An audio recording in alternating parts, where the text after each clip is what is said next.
15h, 16h, Annabelle Show.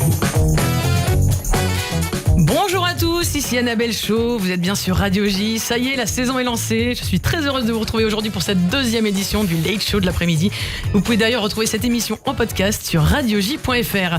Ensemble, nous allons passer un moment de légèreté, de grande illusion avec mon invité que vous allez découvrir dans quelques instants. Au programme du rire, des performances, du spectacle, du cabaret, des défis et confidences. J'ai la chance de recevoir un incroyable talent, un peu comme Arturo Brachetti qui change de costume en un éclair, ou comme Eric Ciotti qui retourne sa veste plus vite que son ombre. Il peut passer d'un personnage à un autre en un temps record. Il a un véritable don et vous allez aussi sûrement tomber dans le panneau, et je ne parle pas de Mathilde, j'ai pas envie de bousiller l'ambiance. Il sillonne les scènes les plus mythiques de France, il est imitateur, je suis heureuse d'accueillir dans ce studio le talentueux et bluffant Yann Jammet. Bonjour Annabelle. Ambiance. Bonjour Yann. Bienvenue. C'est ambiance Stade de France là. Ah bah oui, il faut ce qu'il faut pour un grand talent, il faut un grand public. Comment ça va Yann? Ça va, déjà merci pour la comparaison avec Arturo Brachetti. Mais c'est vrai que physiquement je suis plus proche de Ciotti quand même. Hein. Ah oui, ouais, c'est vrai que je l'ai vu en vrai, mais... Enfin, capillairement déjà je suis plus proche de Ciotti. Il manque juste la houppette pour Brachetti. Ouais. Comment ça va en cette nouvelle saison, cette nouvelle rentrée? Eh ben ça va pas trop mal. Comment vous vous sentez? On est bien. La saison de théâtre va reprendre bientôt. Voilà. Alors moi je serai au théâtre des Deux Ânes à partir du mois d'octobre. Voilà. C'est pour ça, c'est justement pour ça qu'on vous accueille aujourd'hui. Alors les théâtres, oui, la saison de théâtre à Paris, ça reprend en général fin septembre. Mm-hmm. Là, bon, on a les Jeux Olympiques en plus. Oui, il faut le temps aux Parisiens de se remettre dans leur vie normale, si je comprends bien. Disons que là, cette année, il faut un petit peu plus de temps pour se remettre, redémarrer la saison. Mais voilà, non, oui, les spectacles. Et ben justement, alors un peu donc partout, les spectacles, à Paris et ailleurs. Ouais, c'est ce qu'on va aborder donc au théâtre des Deux Ânes. 2 spectacles, je crois, qui arrivent donc à partir du 28 septembre, le Costar Club, mardi, mercredi 20h30. On expliquera un petit peu le concept. Vous êtes bien renseigné. Oui, j'ai mes sources. Et la nouvelle revue de cette année donc du théâtre des Deux Ânes, dirigée aussi par Jacques Maillot, qui s'appelle Macron, l'intelligent artificiel. C'est ça. Dont l'affiche est absolument magnifique. Oui, très belle affiche, c'est une œuvre d'art. Ça promet, donc on va en reparler bien évidemment. Alors pour que les auditeurs de Radio J qui ne vous ont pas encore entendu ils puissent se rendre compte vraiment de votre talent, voici un petit florilège de vos voix. Alors je me suis amusée en fait à ajouter les vraies et les fausses voix pour qu'on voit à quel point vous êtes bluffant. Vous avez fait ça. On y va. Ce soir j'attends Madeleine, j'y emporte du lilas, j'en emporte toutes les semaines. Madeleine, elle aime bien ça. Ce soir j'attends Madeleine, j'y emporte du lilas, j'en emporte toutes les semaines. Madeleine, elle aime bien ça. Oui,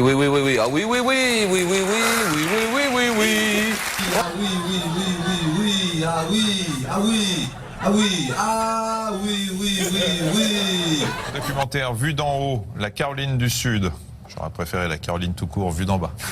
On parlera également de cette communauté qui intrigue de plus en plus la science. Il s'agit des musulmans du pôle Nord. Il faut rappeler en effet qu'il est très difficile de faire le ramadan quand la nuit dure 6 mois. Salut mes chéris. Mes chéris, et franchement, mes chéris, mes petites beautés, franchement, et ce soir, c'est un plaisir de vous retrouver, mes chéris, comme ça, comme chaque soir, et mes chéris, comme chaque soir, c'est la grosse arca, hein, mes chéris, mes petites beautés, on va débriefer, on va parler de plein de choses aujourd'hui. Ah bah je vous le dis, si tu te rates la première nuit, c'est terminé, tu rentres chez toi, tu fais tes valises, tu fermes ta gueule. Première nuit avec Sab.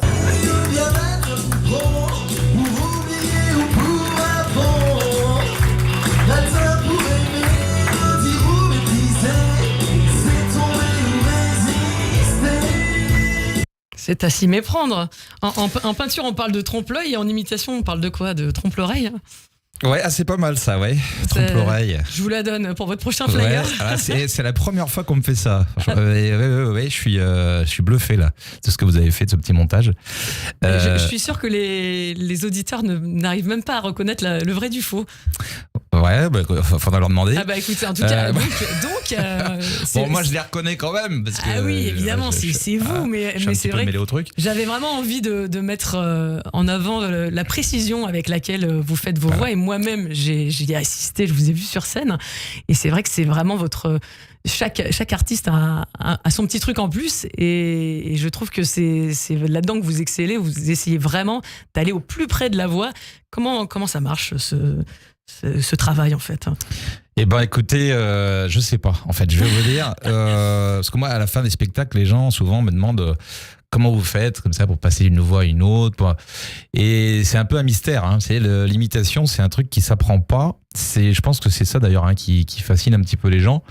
C'est que on a aujourd'hui, on peut apprendre. Enfin, toutes les disciplines artistiques peuvent s'apprendre. Enfin, faut quand même un talent à la base. Mais il y a des écoles de chant, il y a des écoles de comédie, de théâtre, de magie même. Voilà. Et l'imitation, ça s'apprend pas. Il y a pas d'école d'imitation. Et souvent, on me dit, mais comment vous faites pour imiter? Je sais pas trop en fait. C'est-à-dire que ça vient comme ça spontanément. Moi, j'ai commencé à faire des imitations quand j'étais ado, et c'est venu comme ça en fait, en regardant les gens à la télé ou en les entendant, en entendant les chanteurs comme ça. Ça, un beau jour comme ça, boum, ça sort tout seul. Bon, après, ça se travaille, hein, évidemment. C'est aussi en fonction de votre voix naturelle, je dirais. Oui, là j'ai la chance, le luxe de vous entendre dans votre vraie voix. Ma vraie voix, oui. C'est vrai qu'on la connaît pas toujours. Et c'est vrai que des fois, les gens sont surpris des vraies voix des imitateurs. Et je pense que la base de votre voix vous permet aussi d'aller dans certains registres, plus ou moins aigus, plus ou moins graves.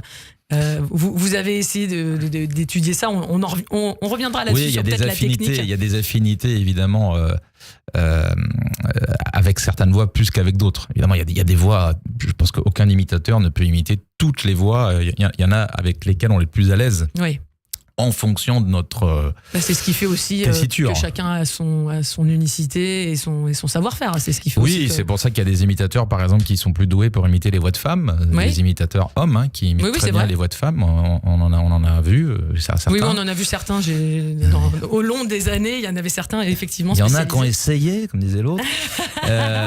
mais oui. Et puis oui, on peut être plus à l'aise dans les graves, dans les aigus.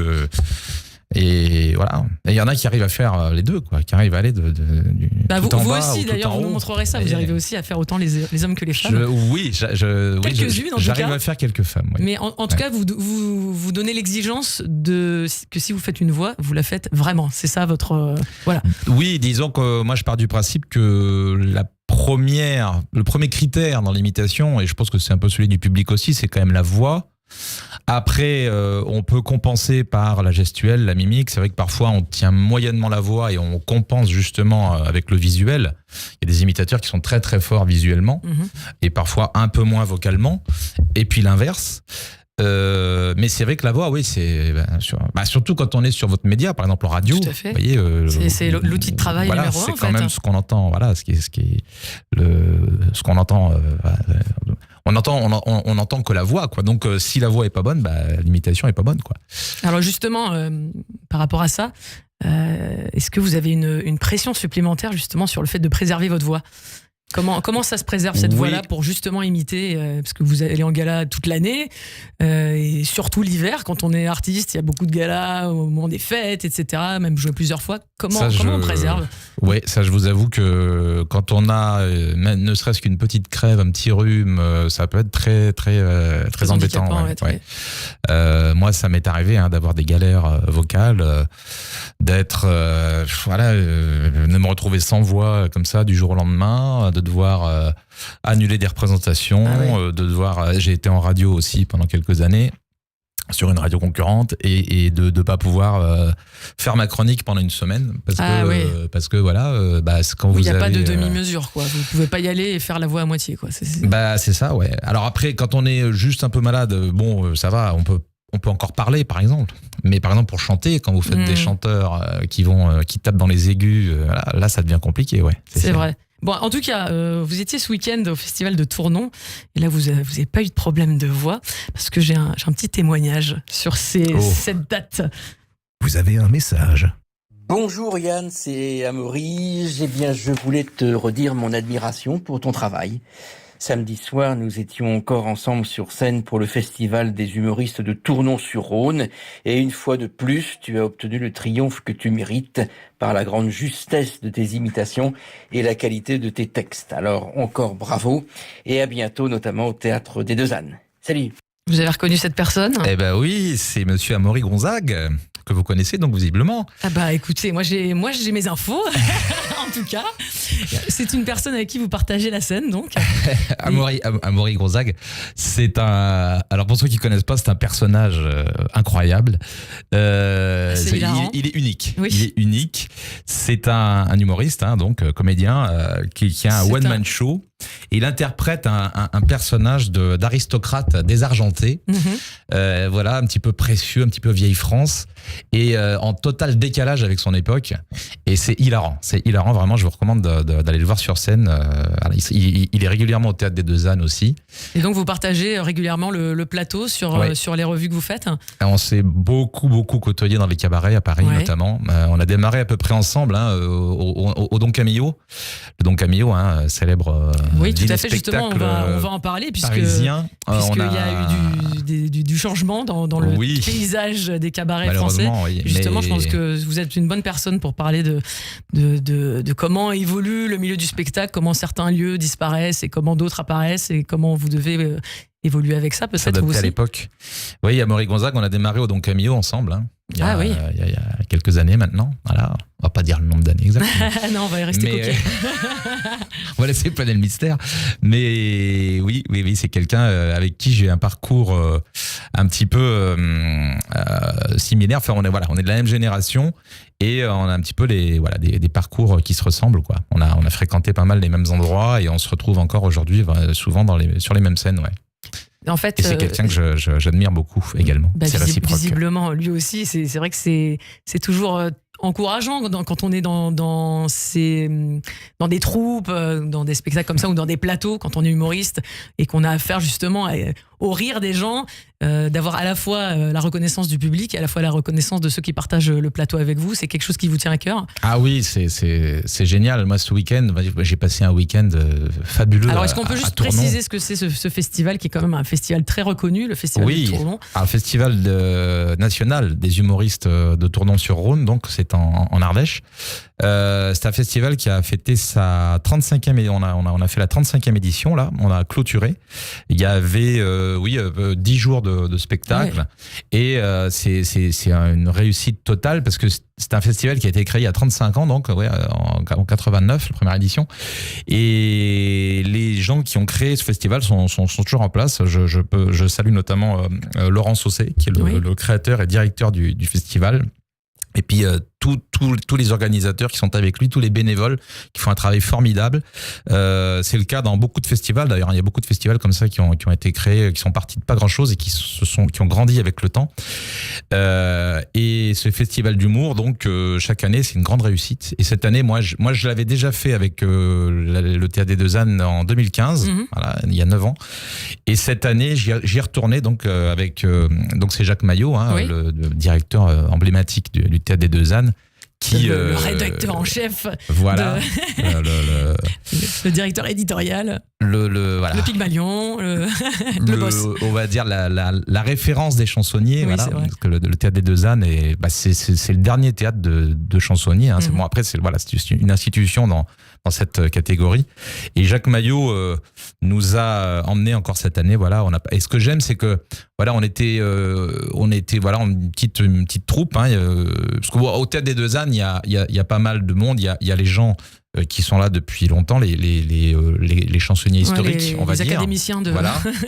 Et puis il y a des gens qui sont là de temps en temps, qui font des remplacements, qui viennent faire quelques dates, qui repartent, tout ça. Et donc on n'est pas toujours forcément la même équipe. Et là, donc on était autour de Jacques Maillot, donc avec moi, Amaury Gonzague.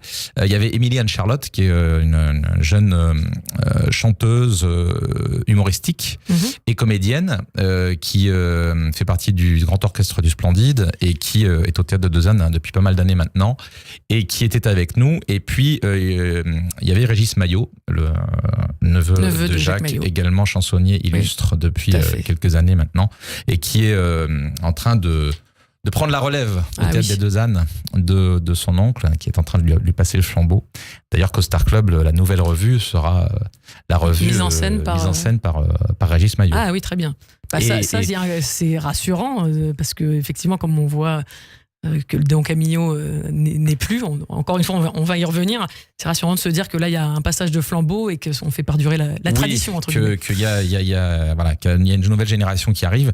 Et là, non, tout ça pour dire que quand on part comme ça en festival avec cet esprit de troupe tous ensemble, c'est fabuleux parce qu'on rigole, parce qu'on passe des bons moments ensemble. Voilà, on dîne après tous ensemble avec les festivaliers après le spectacle le soir. On passe des super moments et voilà, c'est des moments à la fois formidables artistiquement et humainement, quoi. Voilà, donc c'est des belles expériences. Des belles aventures humaines, comme on dit dans Tout le jargon. fait. Alors, ça tombe bien que vous me parliez de belle ambiance, de jeu, de rigolade. J'ai envie de vous proposer un petit jeu parce que vous avez l'habitude de jouer avec les mots, vous qui écrivez des textes et qui avez fait des chroniques et qui êtes sur scène. Vous m'imposez 3 mots, je vous en impose 3 et on doit les caser pendant notre conversation. Donc évidemment, on va essayer d'être un peu taquin. Alors, je commence comme ça vous met sur la lancée. Moi, je vous propose Pilate, duvet et chromosome. Voilà, ça c'est pour vous. Démerdez-vous avec ça. Dès que vous arrivez à me caser ça, vous appuyez sur le petit buzzer que vous avez là. Alors, donc, il faut que je case ces 3 mots. Pendant que vous me parlez. Là, dans notre pendant conversation. L'émission. Pendant tout le temps d'émission qui reste. D'accord. Vous avez le temps, ça devrait aller. Et vous me dites ce que vous m'imposez. Et moi, là, faut que je vous donne 3 mots comme ça qui me viennent à l'esprit. Exactement. Maintenant. Ouais, donc alors, pour faire plus compliqué que vous, ça va être un peu compliqué quand même. Alors vous m'avez dit Pilate, duvet, chromosome. Moi, je vais vous dire. Ce qui vous passe par la tête. Non, il faut quand même que ce soit un peu dur. Faut que ce soit un peu dur, mais que ce soit faisable quand même. Parce que si je vous dis essayez, c'est pas grave. Si je vous dis anticonstitutionnellement. Allez, on y va, je prends. Allez, anticonstitutionnellement, c'est le plus long mot de la langue française. Je vais vous dire, on peut dire des noms propres. Oui. Ouais, aussi. À qui vous pensez? Je vais vous dire. Je suis un peu lent à la détente, moi, vous savez. Je vais pas vous dire imitation, ça serait trop facile. Je vais vous dire Arcom, tiens. Hop. Allez, on y va. Et puis. Faisabilité. Très bien. Ben voilà. Allez, je prends, c'est parti. Je note ça dans un coin de ma tête. Alors, comme tout invité que j'ai l'honneur de recevoir, j'ai envie de vous accueillir comme il se doit. Tapis rouge. Alors, vous pouvez intervenir si vous trouvez que je suis hors sujet, parce que si mes sources sont fausses, je veux pas de fake news, donc vous avez ce petit buzzer là.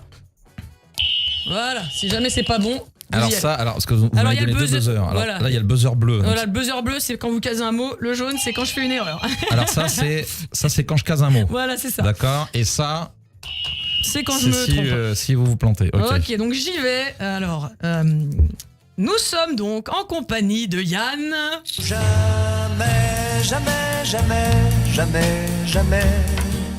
Alors, j'aime bien qu'on répète votre nom. On n'a jamais fait celle-là. Comme ça, je suis sûr que les auditeurs ne l'oublieront. Yann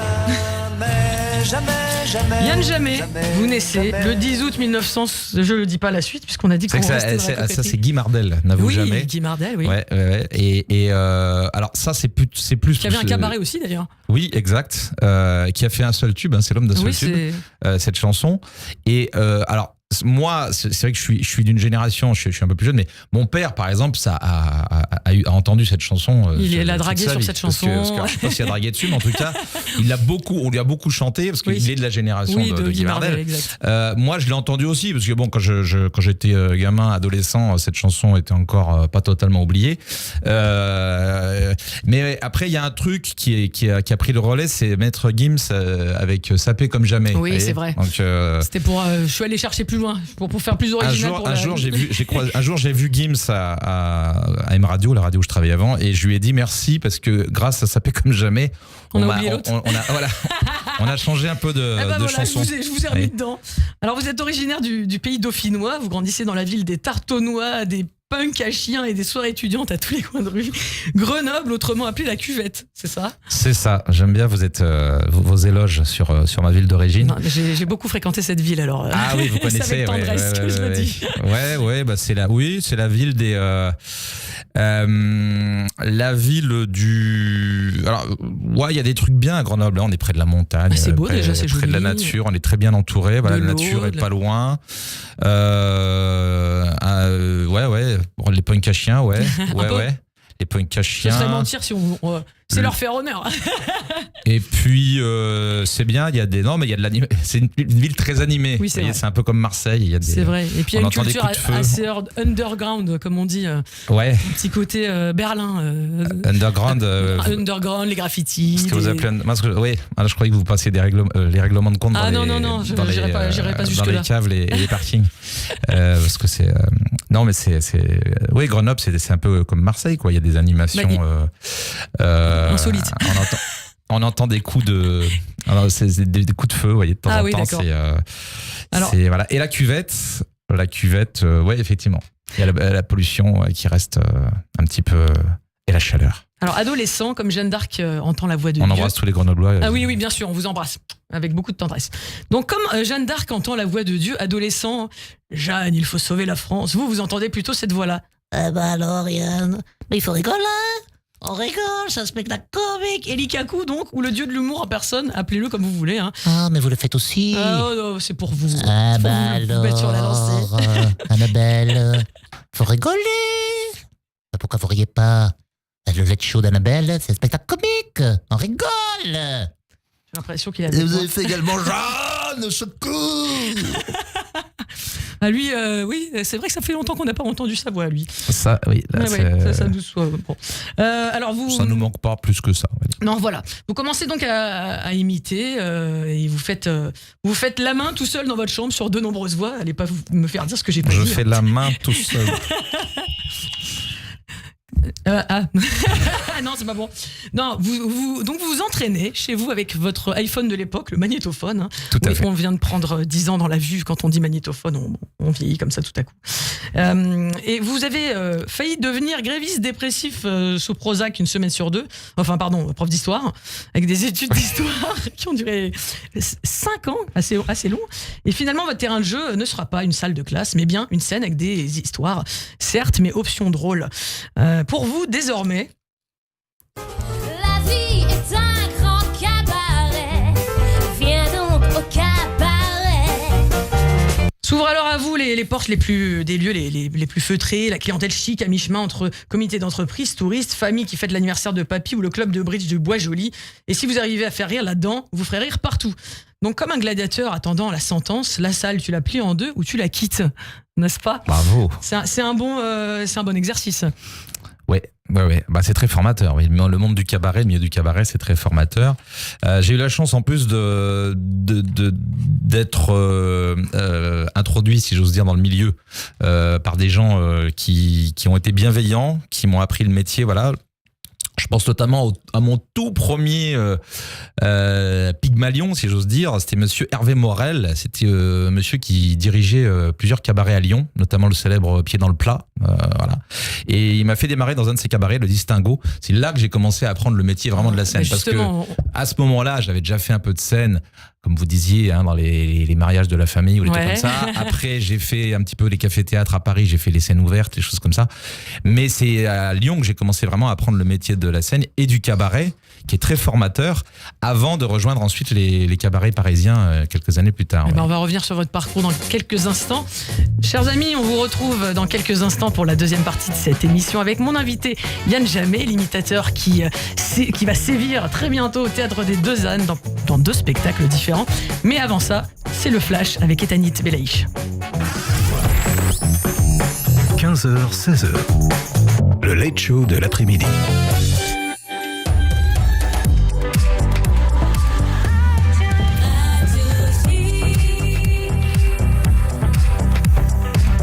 Il est 15h30, bienvenue sur Radio J, c'est l'heure du Flash avec Etanit Belaïch.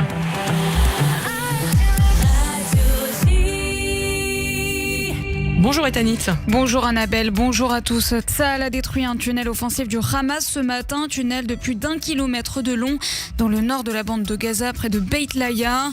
Les troupes israéliennes ont notamment identifié des armes et un rail de transport dans l'infrastructure terroriste souterraine.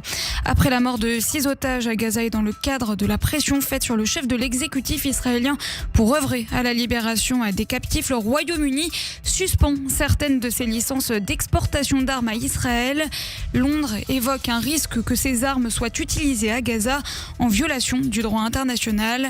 La décision a été jugée honteuse par Benjamin Netanyahou qui s'est exprimé sur le réseau social X. L'Organisation mondiale de la santé annonce être en avance sur ses vaccinations contre la polio à Gaza au 3e jour de sa campagne contre le virus qui fait son retour dans le territoire palestinien. Ce premier cycle de vaccination va nécessiter encore au moins 10 jours, a précisé l'OMS. En France, le ministre de l'Intérieur démissionnaire Gérald Darmanin est attendu vers 17h dans le Pas-de-Calais à la suite d'un naufrage d'une embarcation qui transportait plusieurs dizaines de migrants. La préfecture maritime évoque une dizaine de personnes décédées dans la tentative de traverser de la Manche en fin de matinée. Le groupe de la France Insoumise à l'Assemblée nationale va déposer une proposition de résolution pour destituer le président de la République Emmanuel Macron au titre de l'article 68 de la Constitution. Annonce faite par la chef de file des Insoumis au Parlement, Mathilde Panot, lors d'une conférence de presse cet après-midi. Enfin, côté Jeux paralympiques auréolés de succès hier, les athlètes tricolores comptent bien garnir leur beau palmarès. En para-natation, Alex Portal s'est qualifié pour la finale du 200 mètres 4 nages SM13. Le médaillé d'or Hugo Didier peut lui viser un doublé lors de la finale du 100 mètres d'eau qui se jouera à 17h37. Merci Etanit, on vous retrouve à 16h pour le journal. Restez avec nous sur Radio J pour la suite du Annabelle Show avec mon invité, l'imitateur Yann Jammet, bientôt au Théâtre des Deux Ânes. Radio J, le 6-9, Ilana Ferradian. Tous les matins à 7h45 sur Radio J, Christophe Barbier. Je vous retrouve tous les matins dans le 6-9 d'Ilana Ferradian avec un invité politique chaque jour. C'est le Barbier du matin. C'est tous les jours à 7h45 sur Radio J.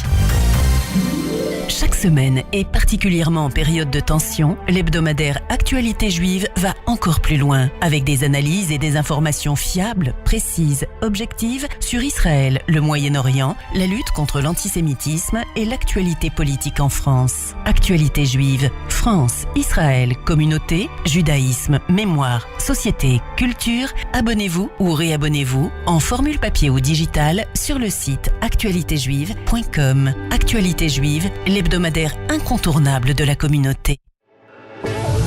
Radio J. Vous écoutez Radio J à Paris sur 94.8 en DAB+, et sur notre appli Radio J. Radio J.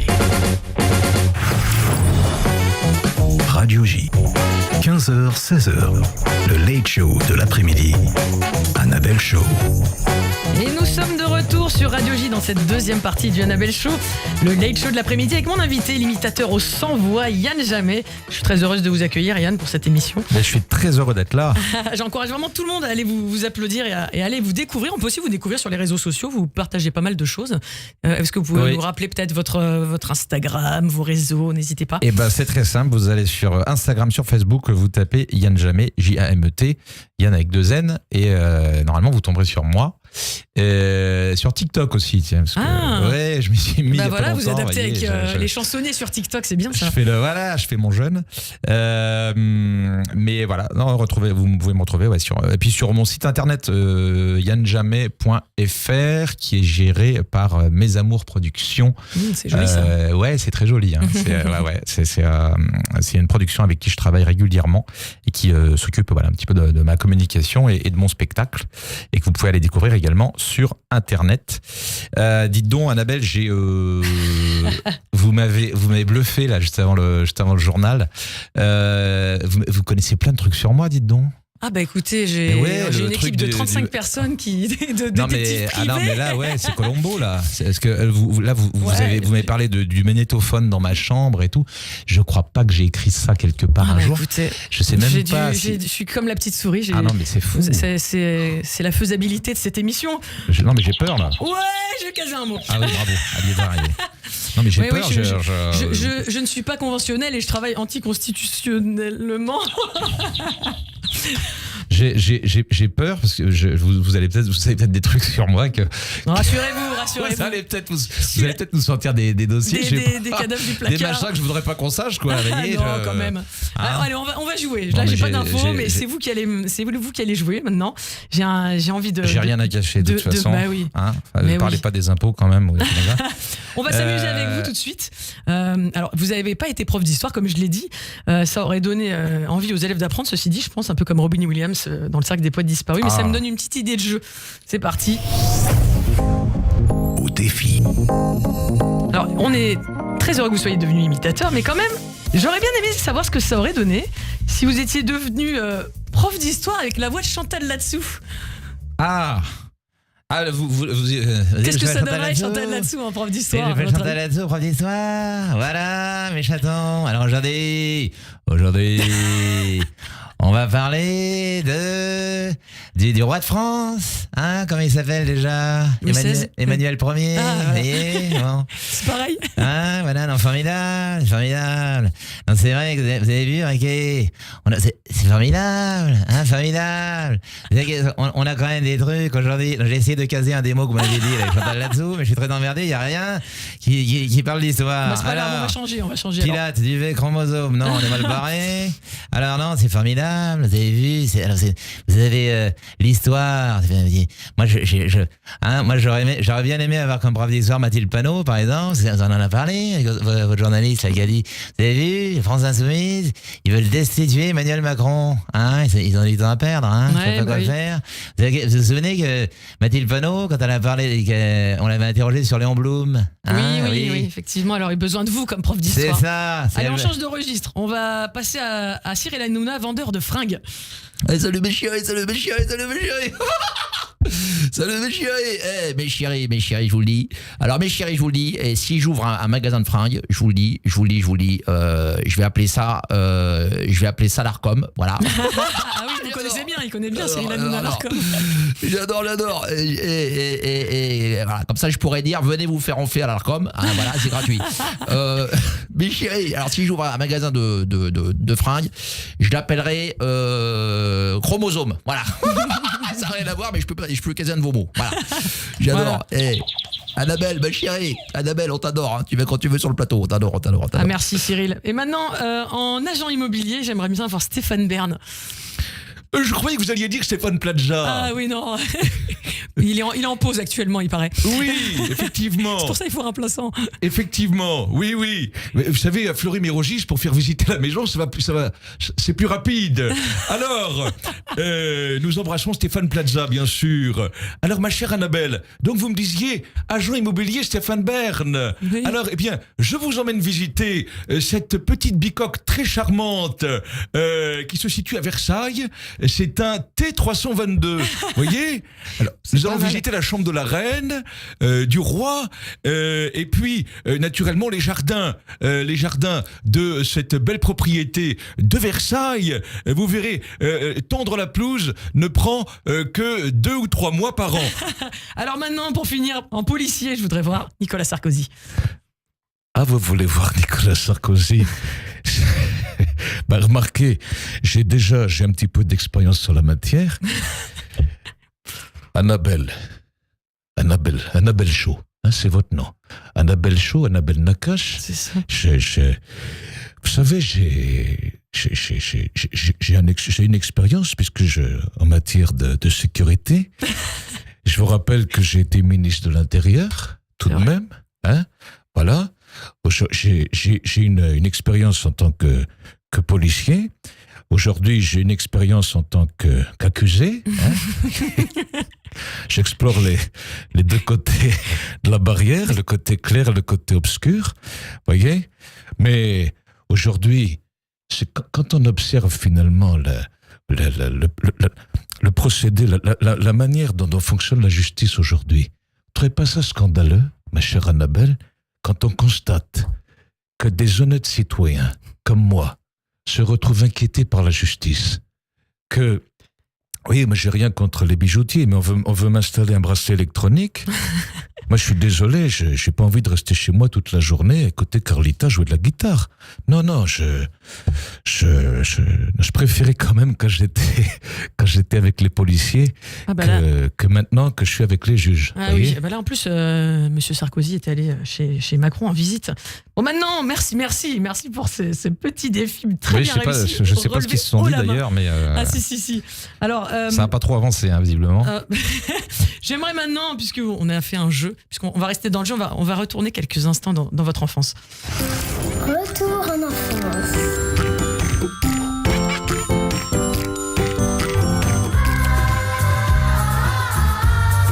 Ouais, vous faites partie de cette génération qui a connu ces dessins animés emblématiques.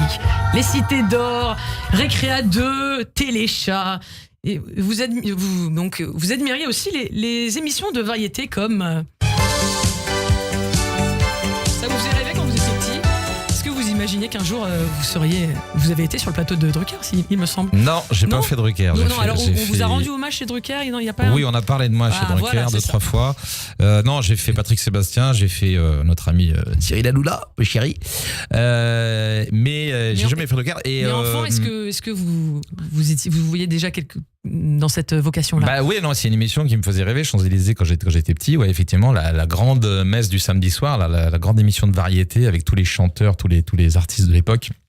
Vous savez qu'il y avait quelque chose d'incroyable dans ces émissions. On est de la même génération, hein. Je pense que vous avez connu aussi Champs-Élysées. Oui, si, bien sûr. Non, vous êtes très jeune. Non, mais c'est mythique, Champs-Élysées, ça fait partie du patrimoine. Je sais pas autant de choses sur vous que vous en savez sur moi. Oui, mais ça c'est ma mission à moi, c'est pas la vôtre.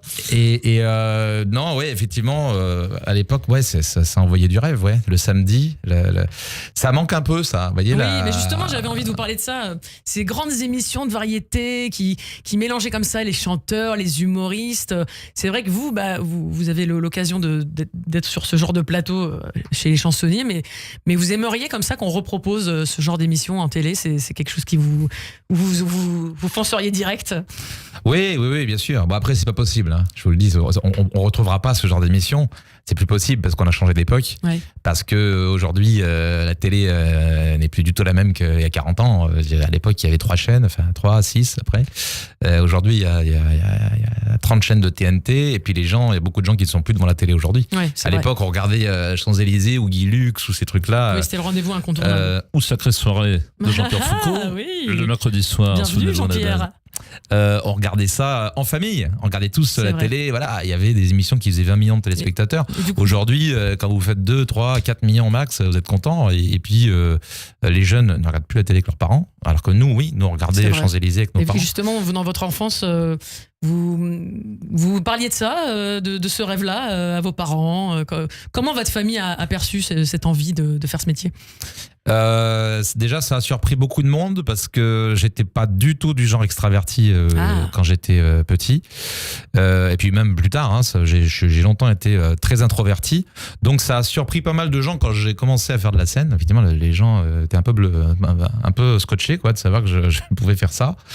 Et d'ailleurs, moi, c'est ce qui m'a permis de m'accomplir, en fait, hein. Je me suis vraiment affirmé et réalisé à partir de ce moment-là, quoi, quand j'ai commencé à monter sur scène, et en fait j'ai trouvé mon identité, voilà, en prenant celle des autres. C'est drôle, quelque part, en mettant les masques des autres, parce que l'imitation c'est ça, on met les masques des autres. Et du coup, est-ce que vous avez aussi un rêve de comédien à travers l'imitation? Est-ce que c'est quelque chose qui vous attire aussi? Oui, c'est quelque chose que j'aimerais faire. Après, est-ce que j'en ai les capacités? Je ne sais pas. C'est pas tout à fait le même métier, hein, de imiter les gens, c'est-à-dire de reproduire quelque chose qui existe déjà. Ou bien carrément composer un personnage et puis faire des émotions. Ça demande d'autres ressorts. Ah ouais, c'est un travail. Moi, quand je vois des comédiens qui sont dans les émotions, qui pleurent, qui rient, et tout ça, de la composition, je me dis, mais ça vous épate. Je suis admiratif. Ah ouais, je suis totalement admiratif de ça. Comment on peut pleurer comme ça, ou rire, et de manière si sincère en plus. Ça, les grands comédiens, quand vous les voyez comme ça, passer par toutes les émotions ça s'apprend. au théâtre, au cinéma, ouais, ça s'apprend. Après, justement, par rapport à l'apprentissage, vous avez dit ça s'apprend pas d'être imitateur. Comment vous perfectionnez tout seul, vous prenez des cours de chant peut-être? Oui, je prends des cours de chant depuis 15 ans avec une dame qui s'appelle Isabelle Charles, qui a une petite notoriété, qui a été dans la Starac notamment il y a 20 ans. Et j'avoue que les cours de chant, oui, ça m'a fait beaucoup de bien, ouais, ça m'a fait progresser. J'avais une prédisposition au chant, hein, j'aimais ça, j'aimais chanter. C'est vrai que les cours de chant m'ont permis vraiment d'être au maximum de choper vos capacités. la technique, la technique de chant. Il y a des notes que je passe aujourd'hui que je passais pas il y a 10 ou 15 ans, oui, c'est clair. Alors on va revenir du coup après ce coup de foudre pour ce métier, on va un peu retracer qu'est-ce qui vous a amené là, la route vers le succès. Le parcours. Vous avez dit que vous vous êtes révélé, ça a été votre identité quand vous... C'était quoi le vrai moment? Vous avez fait un spectacle, à ce moment-là, vous avez senti que c'était ça? Vous pouvez répéter la question? C'est quoi le premier spectacle, le premier vrai cachet d'imitateur? C'est quoi la lancée, la ligne de départ de cette route sur le succès? En fait, ça s'est fait progressivement. J'ai commencé, à faire des petits trucs comme ça, comme tout le monde, hein, pour la famille, quoi, dans les anniversaires, les mariages. Après, mon premier vrai one-man show, c'était c'était en l'an 2000. Dans le village dont je suis originaire, à côté de Grenoble, Saint-Hilaire du Touvet, où j'ai joué un premier one-man show, dans une salle de spectacle. Et puis, ça a été... première fois que j'ai joué, et là je me suis dit vraiment j'ai envie de faire ça, quoi. Et puis petit à petit j'ai vous avez pris confiance en vous, j'ai pris confiance, ça a pris un petit moment parce que pour le garçon introverti que vous étiez. La confiance, ça vient doucement, on va dire. Ça vient doucement, mais c'est avec le fait de... Ça vient plus vite les voix que la confiance, visiblement. Les voix, les voix sont venues plus vite. Et donc vous êtes allé taper à quelques portes quand même dans des cabarets à Lyon, si je ne me trompe pas. C'est ça. Donc comme je disais tout à l'heure, les cabarets lyonnais, et il y avait donc un monsieur qui s'appelait Hervé Morel, qui nous a quittés cette année, au mois de février, et qui m'a donné ma chance, en fait, parce qu'il avait un côté paternaliste, il aimait bien donner leur chance à des nouveaux talents. Donc lui il était sur la fin de sa carrière, hein, il a raccroché peu de temps après, mais j'ai été le dernier en fait à qui il a mis le pied à l'étrier dans ces établissements, et c'est là-bas que j'ai commencé en fait à faire mes armes, avant plus tard de monter dans les cabarets parisiens, et notamment au Don Camillo par exemple. Du coup, dans cette carrière, vous avez souvent eu ce repérage, je dirais, ces rencontres avec des figures un petit peu paternalistes comme ça. Ça a un peu longé, ça a un peu accompagné votre carrière, ce genre de rencontre? Oui, c'est. Je regarde toujours les mots que vous m'avez donnés. Hein. Je sais pas comment je vais les caser. C'est pas grave, c'est secondaire ça. Parlez-moi de vous. Parlez-moi de vous plutôt. Plutôt, c'est le chien de Mickey, tout ça. Oui, effectivement. C'est vrai qu'il y a toujours eu il y a plusieurs personnes comme ça qui m'ont. Qui ont été importantes en fait. À l'époque, il y avait Gérard Louvain, je crois, qui est venu vous chercher. Alors au moment où j'étais dans les cabarets lyonnais, je venais régulièrement à Paris faire des scènes ouvertes, et je faisais une émission de télé à l'époque qui s'appelait Les Coups d'humour. Oui, c'était une émission emblématique à l'époque. Alors ça passait assez tard le vendredi soir, mais on était à l'époque où les regardais. Ah oui, c'était vous. Il y a beaucoup d'humoristes qui ont été connus grâce à ce programme. Vous étiez couché, non? Ça passait à 1h du matin. Moi, j'ai toujours été quelqu'un de la nuit et du matin maintenant, puisque je travaille à la radio. Vous étiez dans votre duvet? Waouh! Beau gosse, j'adore. Ça y est, j'en ai un. Donc ça passait tard. Et c'était une émission qui lançait des nouveaux humoristes. Mais c'était très regardé. Hein. Des fois, il y avait 1 million de téléspectateurs à 1h du mat, parce que les gens regardaient encore beaucoup la télé. Et effectivement, c'est Gérard Louvain qui produisait cette émission. Et alors le directeur artistique, parce que Gérard Louvain était producteur, mais enfin celui qui s'occupait de l'émission, c'était Claude Fournier, producteur. Qui est une personne assez connue du milieu de l'humour. Oui, qui a été un grand producteur d'humoristes, notamment de Jean-Marie Bigard, de Pierre Palmade, de Didier Gustin, notamment à leur début. Et voilà, c'était lui qui s'occupait de l'émission et qui m'a quand même. Il aimait bien ce que je faisais, Claude. Il m'a fait passer quand même pas mal de fois dans les coups d'humour et il m'a fait faire aussi des premières parties à l'Olympia, notamment la première partie de Bruno Salomon à l'époque, c'était il y a 20 ans. Et puis voilà, puis il y en a d'autres après. Quand je suis arrivé à Paris, il y a des patrons de cabaret qui m'ont fait confiance tout de suite. Je pense à Jean-Claude Pollard, par exemple, qui est directeur de nombreux cabarets à Paris à l'époque. Et puis plus tard, Jean Vergne, le directeur du Don Camillo, qui a flashé, sur vous. Avec Sylvain Collaro, qui était le directeur artistique du Don Camillo, qui m'ont fait confiance et qui grâce à qui j'ai pu vraiment faire me votre réaliser carrière, sur les scènes parisiennes. Et là, vous avez décidé à quel moment du coup de vous installer à Paris? Et Jacques Maillot ensuite, au Théâtre des Deux Ânes. Et là, c'est à ce moment-là, quand j'ai commencé à travailler dans les cabarets parisiens, il y a une quinzaine d'années, que j'ai décidé de me fixer à Paris pour de bon. C'est ce que je voulais. C'est vrai que j'avais envie d'avoir une expérience parisienne. Et puis voilà, quoi. C'est vrai que je suis plutôt satisfait de ce parcours. Et puis après, du coup, donc vous avez parlé des coups d'humour. Vous avez eu aussi donc quelques expériences à la fois télé, à la fois radio, notamment Ruquier, avec Hanouna aussi. Oui, j'ai fait quelques émissions de télé. Effectivement, j'ai fait une émission avec Laurent Ruquier qui s'appelait Vos imitations préférées, effectivement, sur France 2. Bon, ça date un peu, mais j'ai fait Les Années Bonheur avec Patrick Sébastien. J'ai fait 2 émissions avec Julien Courbet. J'ai fait effectivement Cyril Hanouna plusieurs fois, alors en plateau et puis surtout en off aussi. J'ai fait des canulars, un canular notamment où je faisais la voix de Michel Simès. Cyril Hanouna avait fait croire que Michel Simès était en plateau. Alors Cyril Hanouna était mes chéris, on va. Alors et on est en ligne avec Michel Simès. Michel Simès qui est là. Michel, vous m'entendez? Et donc moi derrière, je prenais la voix de Michel Simès comme ça en disant bonsoir. Oui, vous êtes en ligne avec moi. Et alors là, effectivement, le plateau croyait que Michel Simès était là, quoi. Et il y avait sur le plateau, il y avait Fabrice Divizio, c'est l'avocat anti-vax qui en a beaucoup vu au moment du Covid, qui a dit beaucoup de conneries. Et il y avait Benjamin Castaldi, qui était en conflit par médias interposés avec Michel Simès. Et pendant 10 minutes, je me suis engueulé avec les deux en ligne parce qu'il croyait que Michel Simès était là, quoi. Et à la fin, Cyril Hanouna a quand même dit oh mais chérie c'était un canular, c'était pas le vrai Michel Simès. Sauf que vous savez qu'aujourd'hui, Annabelle, il y a beaucoup de gens qui regardent une émission pendant 2-3 minutes, qui zappent, qui passent devant la télé, qui restent pas et tout. Et il y a plein de gens qui ont cru vraiment que c'était le vrai Michel Simès. Et après, sur les réseaux sociaux, sur X, enfin Twitter à l'époque et compagnie, ça il y avait plein de gens tendance.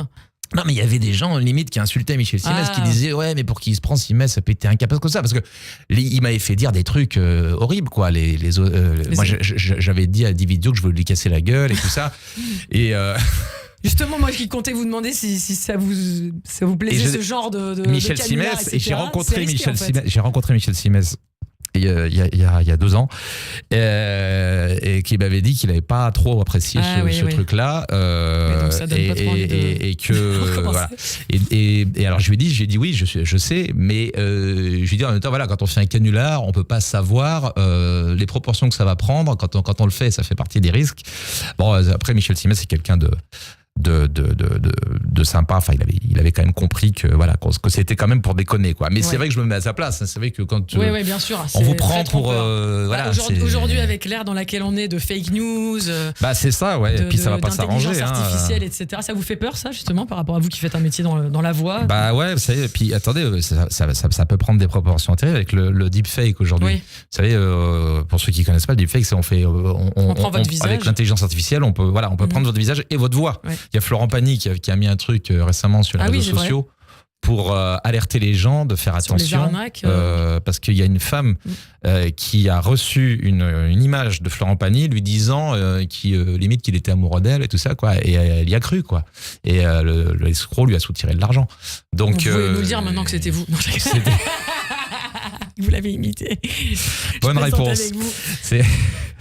Non, mais c'est vrai que après l'imitation, c'est vrai que ça permet pas Ça mal vous a déjà permis des petits pas mal choses. d'escroqueries, ouais. Vous avez déjà permis des petits trucs avec ça. Bah, c'est vrai que ouais, mais non, alors j'ai jamais fait, mais c'est vrai que je pourrais faire.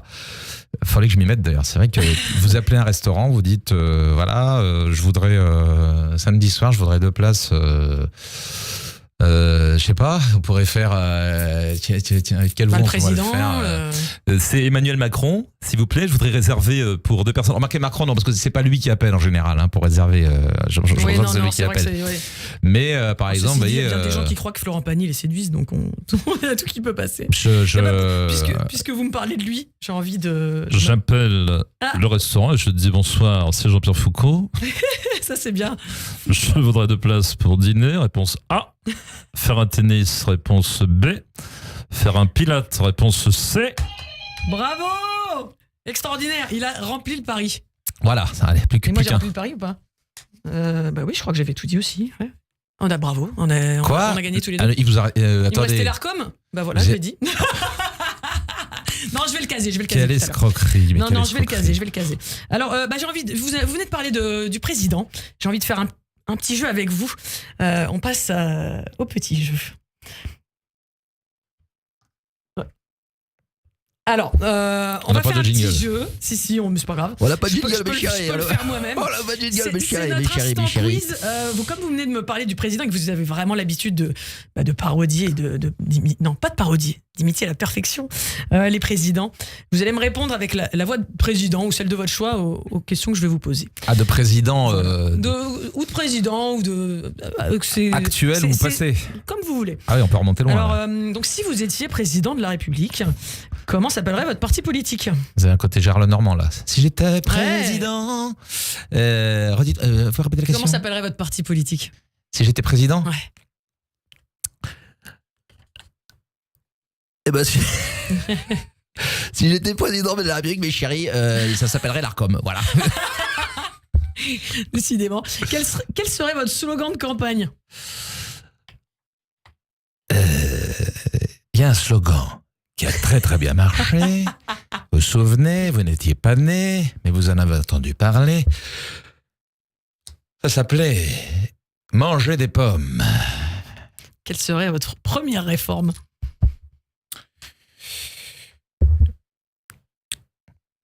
Ma première réforme. Ma chère Oui, monsieur Annabelle. Mitterrand. Oui, monsieur Hein Mitterrand. Ma chère Annabelle Nakache, même, n'ayons pas peur des mots, ce serait certainement de me faire imiter par Thierry Leluron, qui a été l'une des premières références en matière d'imitation et le modèle de nombreux imitateurs. Vous le savez, à mon époque, j'en ai su quelque chose. Souvenez-vous de l'hommage qu'il m'avait rendu avec l'emmerdant, c'est la rose. Vous vous souvenez? Oui, mythique. Quel serait votre premier ministre, si vous arrivez à le trouver, vous? Alors, mon premier ministre, vous m'avez demandé d'imiter des présidents de la République. Alors écoutez, je sais pas, moi, vous savez, mon premier ministre, moi j'avais le choix. À l'époque, j'aurais pu mettre... vous vous souvenez de tous les gens qui m'ont soutenu en 2007 J'aurais pu en mettre un paquet, Christian Clavier, par exemple. Ah oui, ministre du rire.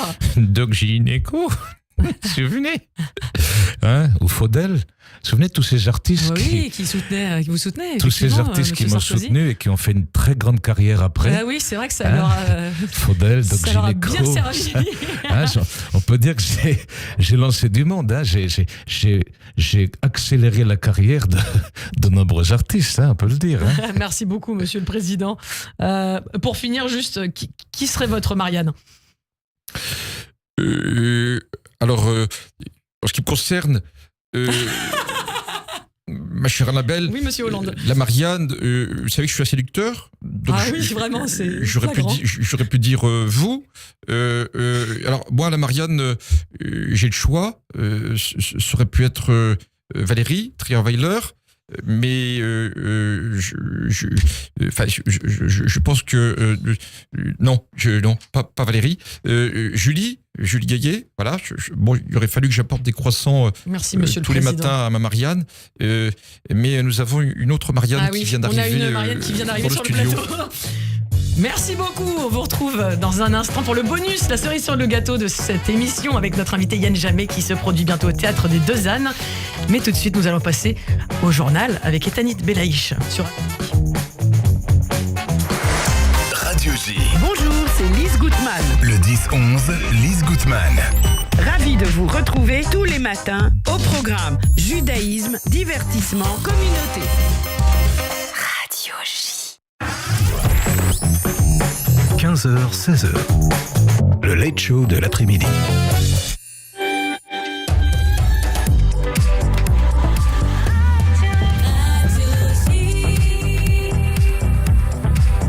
Bonjour à tous, bienvenue sur Radio J, il est 16h, c'est l'heure du journal avec Etanit Belaïch.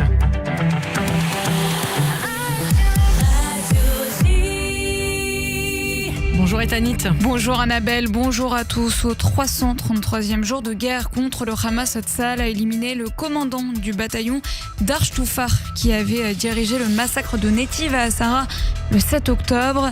Il a été tué dans une frappe contre un complexe utilisé par le Hamas près de l'hôpital Al-Ali à Gaza City. Début octobre, Ahmad Fawzi avait infiltré Netiv à Asara en parapente et avait dirigé le massacre dans la localité du sud d'Israël. Par ailleurs, les soldats israéliens ont découvert et détruit, suite à des renseignements préalables, un tunnel offensif du Hamas ce matin. Tunnel de plus d'1 kilomètre de long dans le nord de la bande de Gaza, près de Beit Laïa. Le Premier ministre israélien a demandé pardon aux Israéliens pour ne pas avoir sauvé les otages tués par le Hamas, otages retrouvés à Gaza samedi. Évoquant l'exécution de ces 6 captifs israéliens par le groupe terroriste, il a dit avoir parlé à certains membres de leur famille. En regardant les photos de ces âmes pures, mon cœur se brise en 1000 morceaux, a-t-il déploré le Premier ministre israélien Benjamin Netanyahou. J'ai dit aux familles, et je le répète ce soir, je vous demande pardon, car nous n'avons pas pu les ramener vivants. Nous étions proches de le faire, mais nous n'avons pas réussi. Ils ont assassiné 6 de nos otages de sang-froid. Après cet horrible meurtre, je ne crois pas que quelqu'un de sérieux peut venir et dire « Maintenant, faites plus de concessions, vous n'êtes pas sérieux, le Hamas est sérieux. » Je n'arrive pas à croire que cela soit arrivé. Benjamin Netanyahou, le chef de l'exécutif israélien, traduit par BFM TV. Le président israélien met lui en garde contre la résurgence des divisions autour de la réforme du système judiciaire. S'adressant aux barons israéliens ce matin, Yitzhak Herzog a lancé un appel à l'unité et a insisté sur le fait que l'âme et l'avenir de la nation étaient en jeu, en référence à la mobilisation populaire contre la réforme qui a secoué l'État hébreu l'année dernière.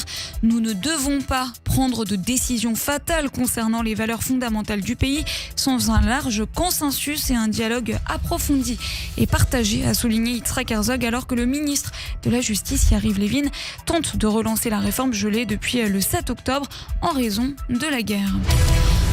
En France, le ministre de l'Intérieur démissionnaire est attendu vers 17h dans le Pas-de-Calais à la suite d'un naufrage d'une embarcation qui transportait plusieurs dizaines de migrants. Le ministère annonce 12 morts et plusieurs blessés dans la tentative de traverser de la Manche en fin de matinée. Tous les services de l'État sont mobilisés pour retrouver les disparus et prendre en charge les victimes, précise Gérald Darmanin sur le réseau social X. Politique à présent, près de 2 mois après les législatives, le nom du nouveau Premier ministre se fait toujours attendre. Dans ce contexte, le président Emmanuel Macron poursuit les discussions autour de Matignon. Il continue notamment de tester l'hypothèse de la nomination du président de la région des Hauts-de-France. Le chef de l'État a d'ailleurs échangé ce matin avec les leaders de la droite sur le profil de Xavier Bertrand pour le poste de chef du gouvernement. Olivier Marleix, député LR, sur la potentielle nomination à Matignon d'une figure de la droite. Ce qu'on demande, c'est un Premier ministre d'intérêt général. Je pense que le Premier ministre, il doit avoir deux qualités premières. Ça va être un Premier ministre vraiment d'intérêt général. C'est-à-dire mué par un projet, une fois encore, d'arriver à trouver des priorités qui peuvent être partagées par une majorité à l'Assemblée nationale. Et deux, je pense que c'est quelqu'un qui doit avoir des garanties, de sérieuses garanties d'autonomie, d'indépendance. Ma préférence, elle est évidemment à un Premier ministre de droite, parce que la meilleure façon de mettre en place le pacte que nous avons proposé, ce serait effectivement que d'avoir un Premier ministre de droite. Olivier Marleix, député Les Républicains d'Eure-et-Loir ce matin au micro de LCI. De leur côté, les Insoumis vont déposer une proposition de résolution pour destituer le président de la République au titre de l'article 68 de la Constitution. Annonce faite par la chef de file des députés LFI Mathilde Panot lors d'une conférence de presse cet après-midi. Le groupe parlementaire pointe notamment Emmanuel Macron comme, je cite, un agent de perturbation du bon fonctionnement démocratique des institutions. Enfin, du sport avec les Jeux paralympiques et le pongiste Fabien Lamiero qui s'est qualifié pour la demi-finale de tennis de table MS2. Il a dominé en 3-7 le Coréen Jin-Chol Park cet après-midi. Il affrontera demain à 17h le Tchèque Jiří Souchanek pour une place en finale. Plus tôt dans la journée, Lucas Didier s'est qualifié pour les quarts de finale de tennis de table MS9 en dominant 3-7-0 le Nigérian Abiola Waliadesop. Rendez-vous demain à 13h pour son quart de finale. Merci Etani, on vous retrouve demain à partir de 14h. Restez avec nous sur Radio J pour la cerise sur le gâteau, la dernière partie du Annabelle Show avec mon invité Yann Jammet, l'imitateur aux 100 voix, qui nous présente son actualité avec la troupe du Théâtre des Deux Ânes. A tout de suite. Bonjour à tous, c'est Léa Moscona. Radio J. Je vous retrouve tous les matins de 9h à 10h sur Radio J. Les experts ont la parole. Ils nous parlent bien-être, voyage, culture, gastronomie et art de vivre. Le tout dans la bonne humeur. Le 9-10, Léa Moscona. À demain. Radio J. Radio J.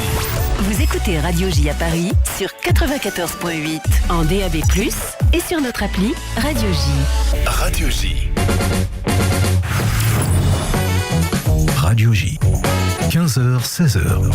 Le Late Show de l'après-midi. Annabelle Show. Bienvenue à tous, nous sommes de retour sur le plateau de Radio J, ici Annabelle Show pour la dernière partie de ce Late Show de l'après-midi. Nous sommes en direct donc avec mon invité imitateur Yann Jammet, venu nous présenter son actualité au Théâtre des Deux Ânes avec ses deux spectacles qui vont bientôt commencer à la fin du mois de septembre, Costar Club et Macron, l'intelligence artificielle. L'intelligence artificielle. Voilà, si je ne me trompe pas. Donc on aura vraiment l'occasion de vous retrouver sur cette scène. Vous nous avez d'ailleurs évoqué quelques voix de président, on s'est bien amusé. Et maintenant, dans cette partie bonus, j'ai envie de parler avec vous d'un sujet qui vous tient à cœur. Vous faites partie d'une association dans laquelle vous êtes impliqué. Est-ce que vous pouvez nous en dire plus sur la cause qui vous anime ? Oui. C'est une association qui s'appelle Protège ton pote, qui lutte contre le harcèlement scolaire.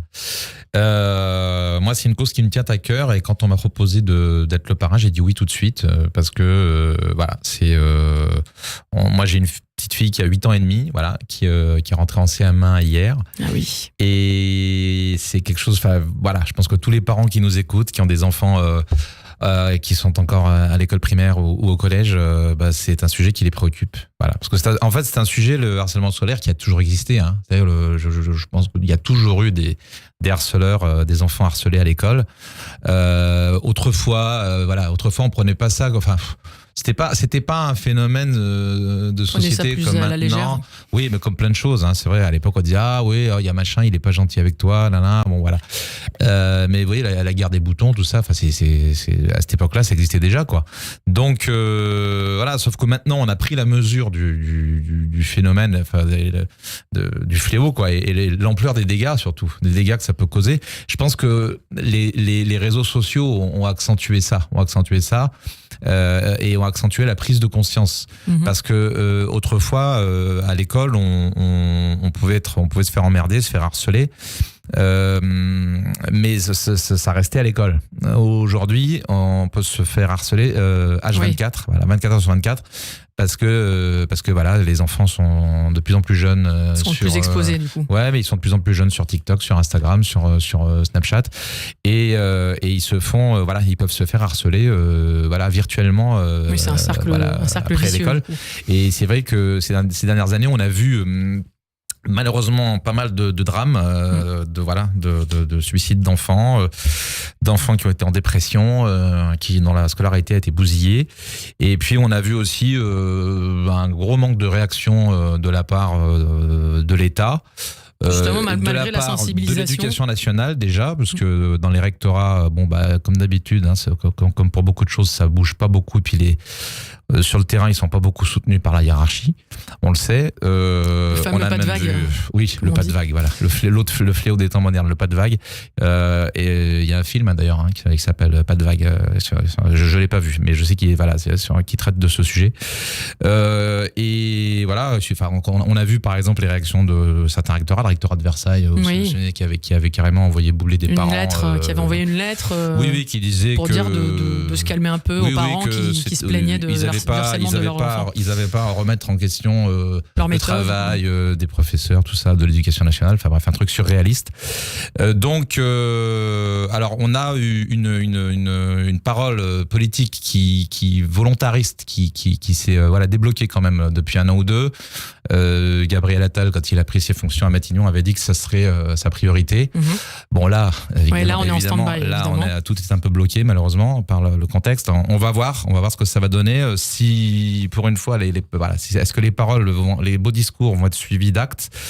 En tout cas, on l'espère. Et sur le terrain, c'est bien qu'il y ait des associations comme ça, comme Protège ton pote, qui luttent à leur échelle, comme elles le peuvent, pour essayer d'aider les enfants. Et voilà. Et il y a des manifestations.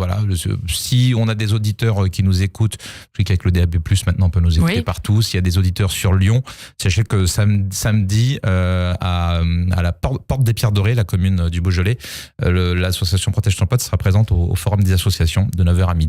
Donc n'hésitez pas à aller les soutenir. Et puis vous pouvez retrouver Protège ton pote sur les réseaux sociaux, bien sûr, Facebook et Instagram. Voilà, très important, la sensibilisation contre le harcèlement scolaire pour que l'enfant se développe bien. Justement, avec votre parcours, j'ai envie d'en savoir plus sur quelles sont vos leçons de vie. Si tu parlais à l'enfant que tu étais. Si vous parliez à l'enfant que vous étiez, grâce à votre parcours, grâce aux épreuves que vous avez rencontrées, ou si vous parliez tout simplement peut-être à votre fille, puisque vous avez une petite fille. Avec le recul, quel conseil vous donneriez? Je vous demande de compléter les phrases que je vous donne. En amitié, il faut beaucoup d'amis. Aussi. En amitié, non, sérieusement, en amitié, il faut beaucoup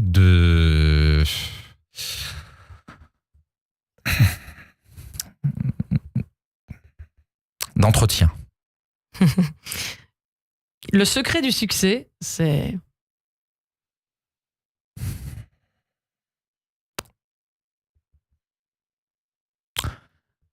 la modestie. Enfin, je sais plus qui avait dit pour faire ce métier, il faut beaucoup d'ego, et pour réussir dans ce métier, il faut beaucoup d'humilité. Donc voilà, faut un peu les deux en fait. Voilà, faut de l'ego et de l'humilité en même temps. Très joli. Ah, l'amour, c'est vraiment.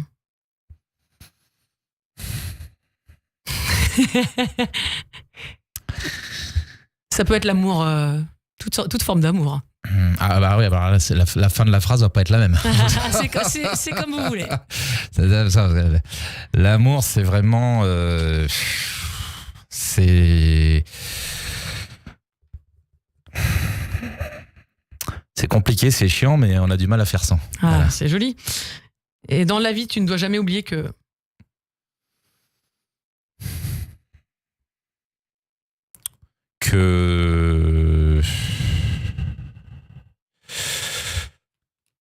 tu n'es pas éternel, et que tu n'es pas grand chose finalement, que tout peut s'arrêter en quelques secondes, et que en tout cas en vieillissant on se rend compte qu'il faut appréhender les choses comme elles sont et essayer d'en tirer le meilleur, et pas essayer de changer toujours les choses et de vouloir comme on voudrait qu'elles soient. Voilà. C'était la minute philosophique. de croquer la vie, carpe diem. Ouais, voilà. entre Ouais, guillemets. après, oui, carpe diem, moi, ça m'emmerde un peu aussi parce que. Non, mais de voir les bonnes choses de la vie. Oui, voilà. Après, voilà. Mais faut pas se prendre la tête, en tout cas, mais. Mais justement, j'ai pas envie qu'on se prenne la tête. J'ai envie de vous proposer un petit jeu. Ah oui. Ben voilà, profitons. Profitons parce que j'ai avec moi un chanteur en plus d'être un imitateur, et j'ai une chanson que vous adorez, enfin que vous avez adoré pendant votre enfance et que c'est un hit pour vous. C'est Magnolia Forever, et j'ai envie qu'en live on se fasse une petite parodie puisque Claude c'est votre François. métier de faire des parodies. Hein. Et ben bon, on va se la faire ici. Voilà, surprise, vous avez un texte que je vous ai remis. Donc, au lieu de se faire Magnolia Forever, on va se faire Matignon Forever, suite à l'actualité. Vous êtes prêts ? Je vous lance. C'est vous qui avez écrit. Je hein. vous lance avec les cœurs. C'est On y super va. bien écrit. Attendez, je mets mes lunettes quand même.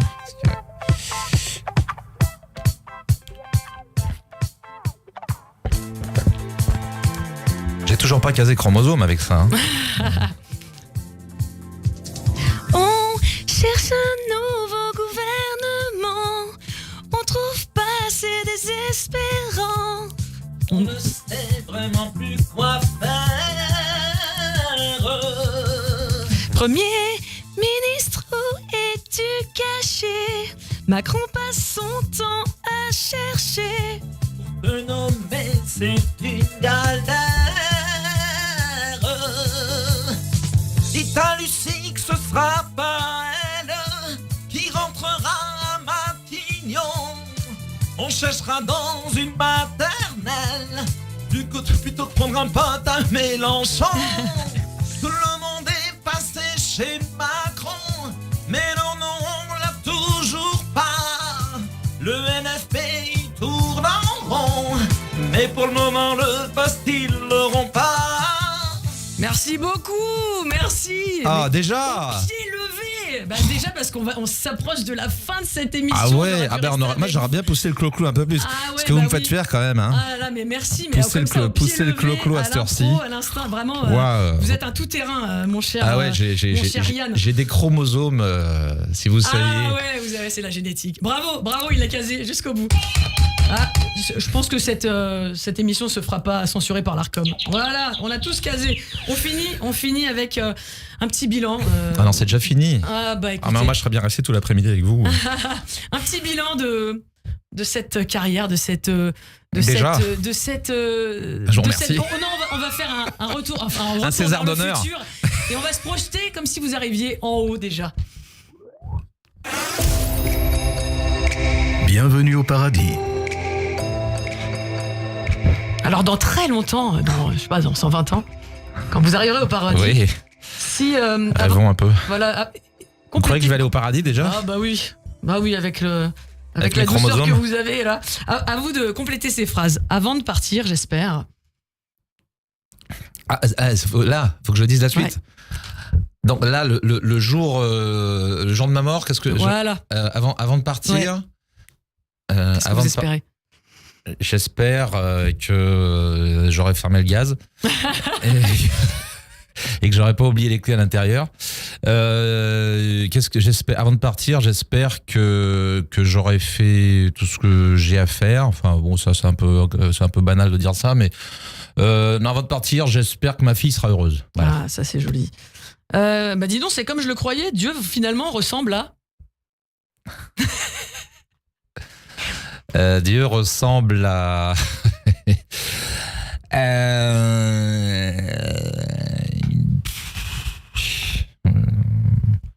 Je sais pas. Qui pourrait ressembler Dieu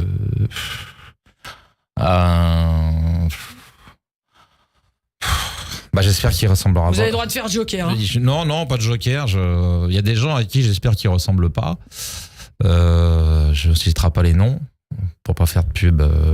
Bon, on passe sur celle-là parce que par sinon exemple. je vais devoir vous couper.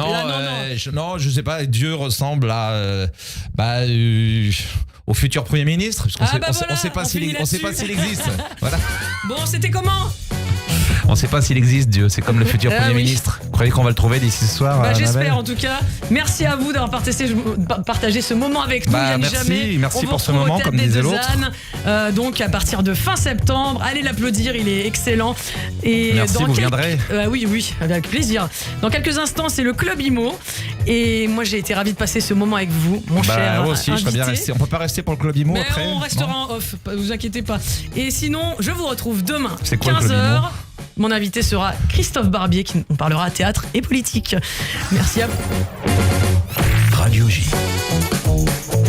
15h, 16h. Annabelle Show.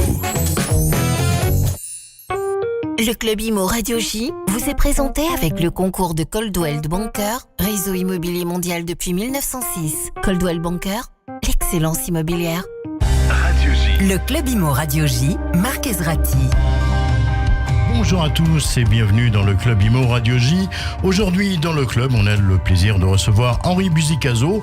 Il est président de l'Institut de management des services immobiliers et fin connaisseur du marché. Bonjour Henri Buzicazo.